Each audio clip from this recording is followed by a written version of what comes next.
بسم الله الرحمن الرحيم. السلام عليكم ورحمة الله وبركاته. ازيكم عاملين ايه؟ وحشتوني جدا جدا من الفيديو اللي فات.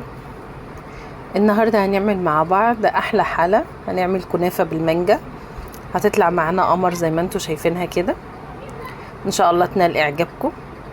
هنروح مع بعض المكونات.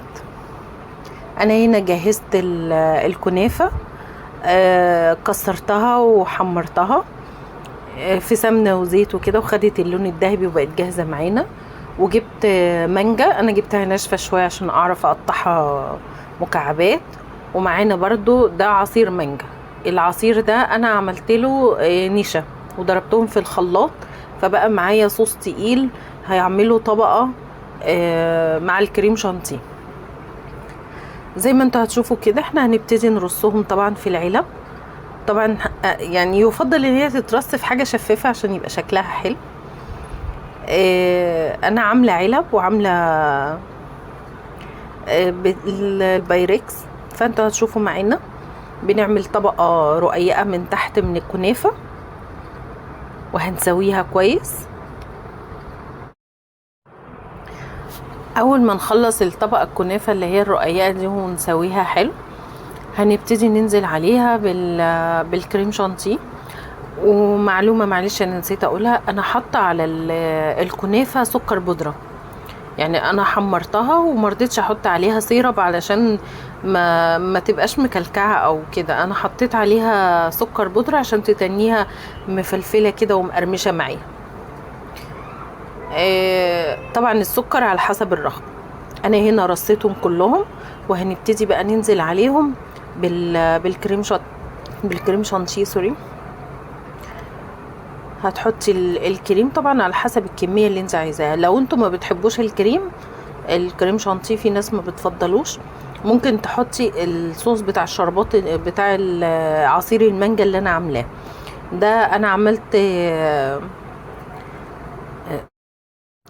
عملت عصير مانجا ورحت حاطه عليه النشا اللي هي عملتها مهلبيه وبقت صوص معانا جاهز.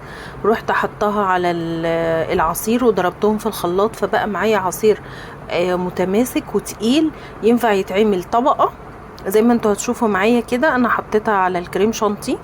لو انتوا مش حابين الكريم شانتيه تبقى طبقه سميكه ونلغي الكريم شانتيه، بس هو بصراحه الكريم شانتيه بيدي طعم جميل قوي للكنافه مع المانجا. انا بعمل الطبقه التانية زي ما انتوا شايفينها.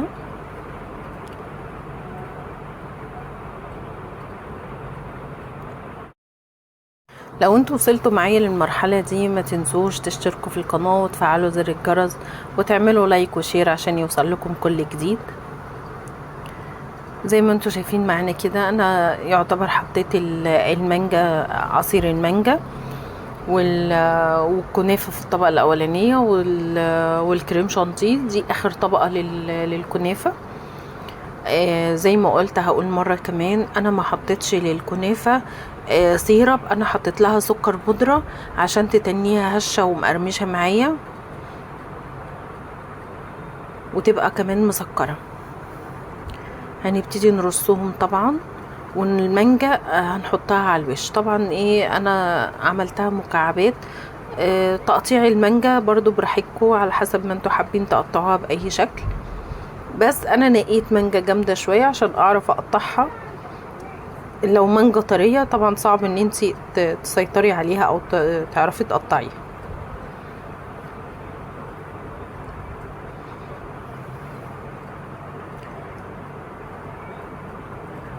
دي اخر مرحله. طبعا هنحط عليها الكنافه، هنحط عليها المانجا وهنرصها كلها. هتطلع معانا شكلها جميل جدا وطعمها احلى.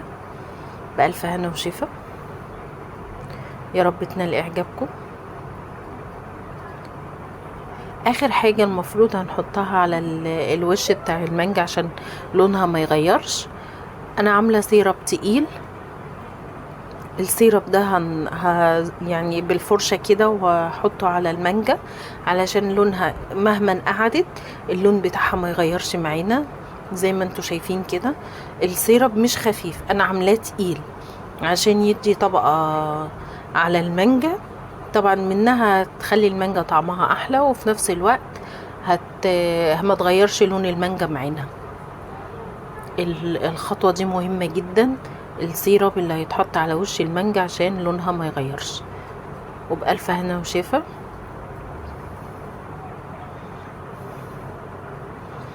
يا رب تنال اعجابكم. طبعا الحالة دي احنا بنجيبها غالية جدا من بره، بس احنا ممكن نعملها في البيت بطريقة اسهل واخف واوفر بكتير عن بره. لو وصلتوا معايا للمرحلة دي ما تنسوش تشتركوا في القناة وتفعلوا زر الجرس وتعملوا لايك وشير عشان يوصل لكم كل جديد.